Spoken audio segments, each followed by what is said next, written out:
乌军强攻赫里伯克，俄核潜艇受损，第二架 A50确认被乌军击落。朝鲜继续向南扩展边境，意大利又援乌风暴阴影。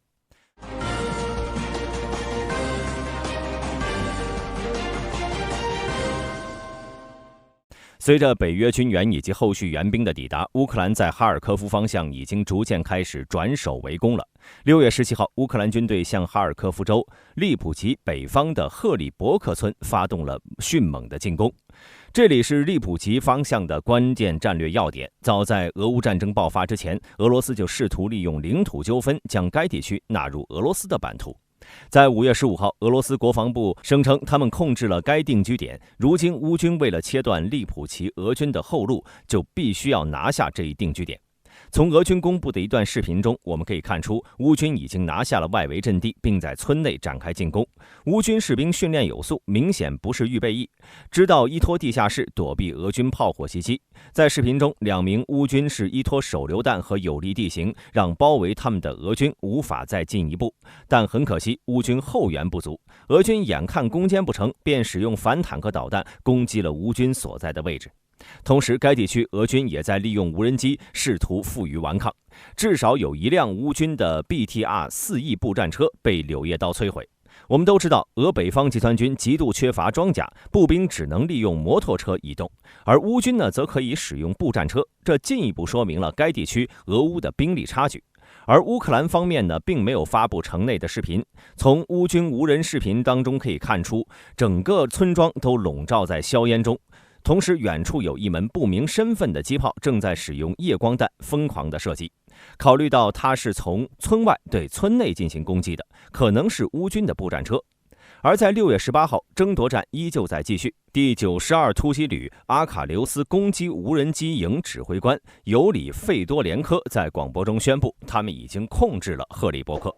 然而，目前尚没有证据证明乌军完全控制了赫里伯克，因为当地呢仍有交火声传出。目前可以确认的是，乌军已经占领了该村庄最西边的部分区域，形成了一个突出部，宛如一把尖刀插进了俄军阵地。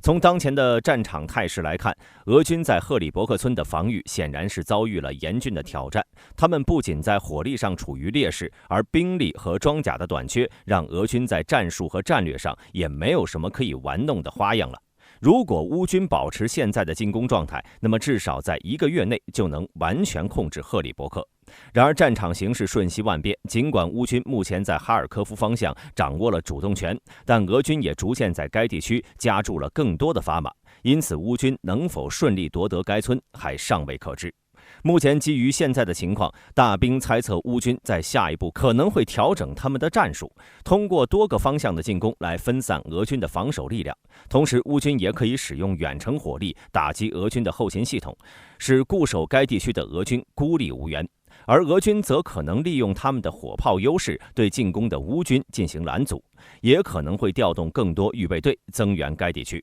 接下来一段时间，大兵也会持续关注赫里伯克的战事。最近一段时间呢，俄罗斯海军的小动作也是一直不断。古巴外交部上周宣布，喀山号核潜艇和戈尔什科夫海军元帅号护卫舰以及2艘支援舰将于6月12号到17号停靠哈瓦那港。古巴方面同时强调，这些船只均未携带核武器，而且不会对该地区构成威胁。很明显，俄罗斯让核潜艇抵达古巴，是以图复刻当年古巴危机，以此来威慑美国，大秀核肌肉。然而谁也没想到啊，随着几张照片的流出，俄罗斯肌肉是没秀成，倒是露了丑了。在俄罗斯喀山核潜艇露出海面透气时，被网友发现喀山号核潜艇的外壳上出现了2处大洞。喀山号核潜艇属于俄罗斯亚森级攻击核潜艇。美国海军欧洲司令福格上将认为，亚森级是俄罗斯最安静的攻击核潜艇。为了保持在水下的隐身性能，潜艇通常是装有隐身涂层或者消声砖，旨在吸收声波，使它们不容易受到攻击，也更难被敌舰跟踪。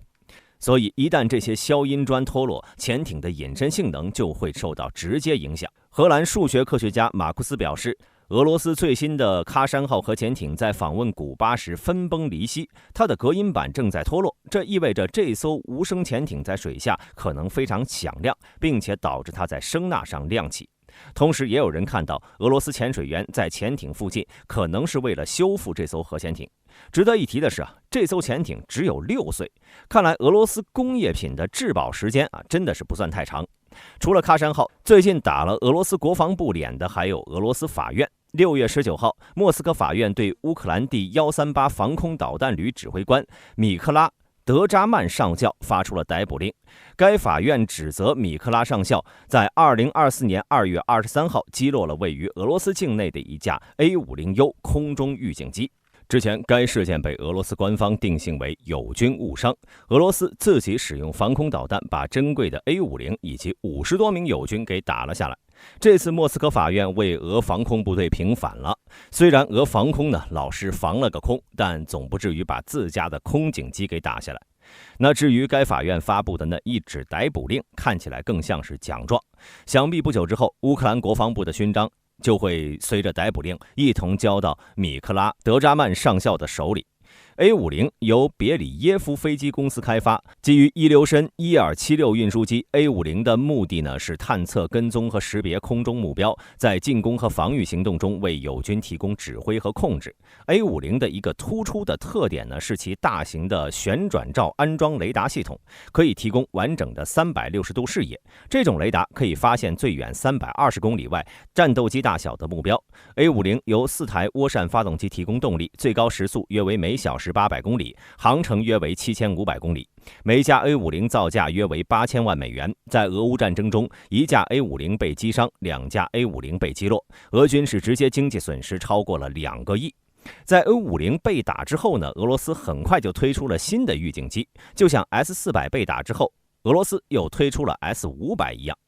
最近俄罗斯最新的 A100 Premier 预警机试飞的镜头在网上出现了。俄罗斯国防部报告显示，一架实验性的 A100 Premier 预警机原型机即将完成其严格的测试阶段。这些报告强调该原型机已经在接近近战条件下对其机载远程雷达探测系统进行全面测试的最后阶段。一旦这些测试成功完成，预计批量生产将迅速跟进。A100 配备了俄军最先进的机载雷达，被称为 Premier， 建立在升级后的 1276MD90A 平台上。这架飞机有旨在淘汰较旧的 A50 系列预警机。除了雷达功能之外，A100 飞行雷达还可以从太空卫星收集数据，并且管理无人机操作，将这些情报转发给地面和空中武器系统。它可以毫不费力地与远程雷达等地面情报资产集成，从而显著增强态势感知能力。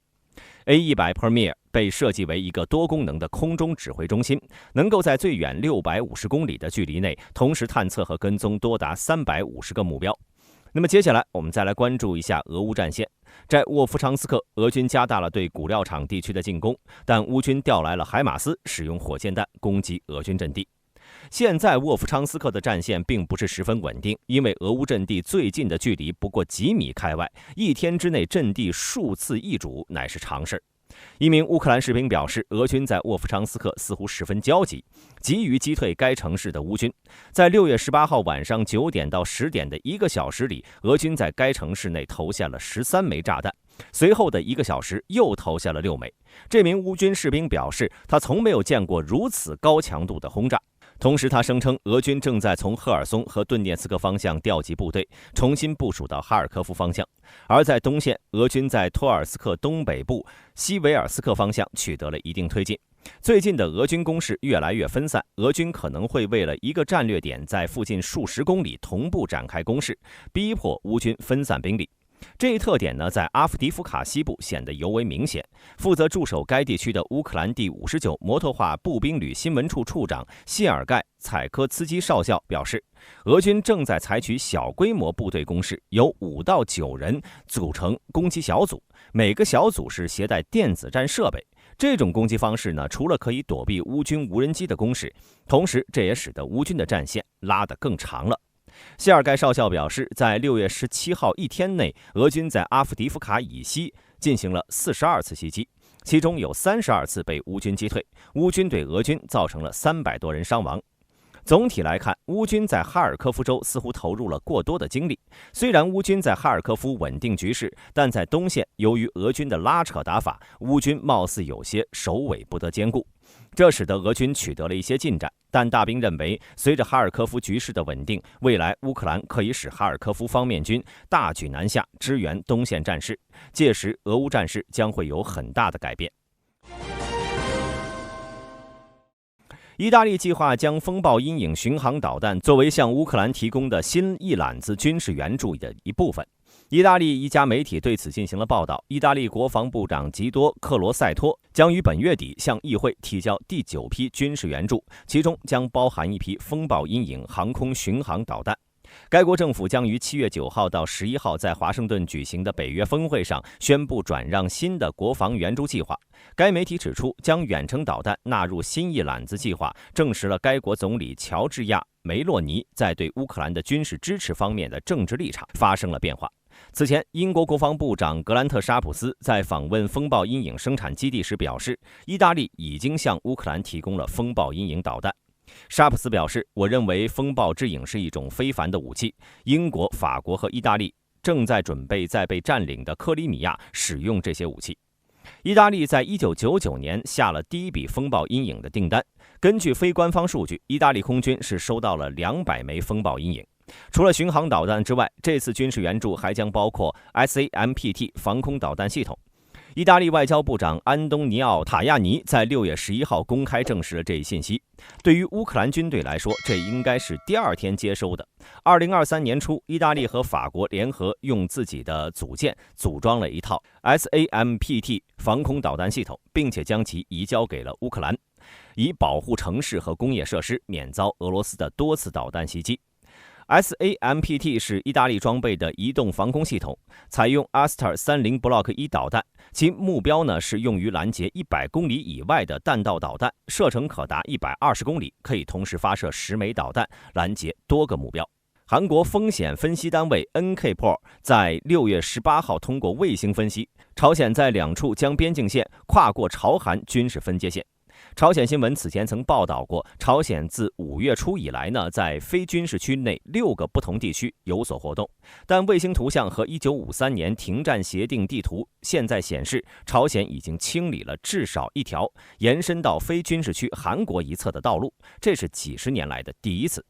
根据卫星图像显示，4月27到5月1号期间，朝鲜在军事分界线以南建造了一条新的防线，位于北部的京化郡和南部的铁原郡之间。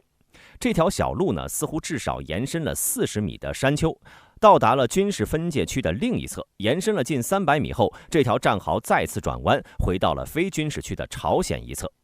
负责监视朝韩边界的前美国军官克里斯·瓦格纳告诉 NKPRO，虽然这条战壕没有真正的战术军事目的，而是一种低风险的挑衅，旨在迫使韩国做出过度反应，以证明进一步升级局势是合理的。韩国国防分析研究所副研究员崔素婉表示，韩国不能忽视朝鲜军方越过国防分析法的行动。他指出，朝鲜越过军事分界线不是偶然行为，而是蓄意的行动，他们的目的就是造成局势升级。在金刚郡和临提郡之间，另一条新的朝鲜防线也正在建设之中，直到越过军事分界线。卫星图像还显示，自那以后的几周内，韩国一侧正在清理新的树木，位置可以俯瞰朝鲜新防线，这表明韩国军方也正在密切关注这一活动。而在朝韩边境东部担任营长的韩国中将全仁范表示，朝鲜的越过边界线，无论是故意的还是偶然的，都可能将招致流血事件。据报道，联合国军司令部在2014年进行了谈判，是以使用 GPS 重新安装丢失的军事分界区路标，以准确遵循停战协议规定的线路，但该项目似乎没有继续进行。本期视频到此结束，欢迎各位在评论区留言讨论。我是大兵，我们下期再见。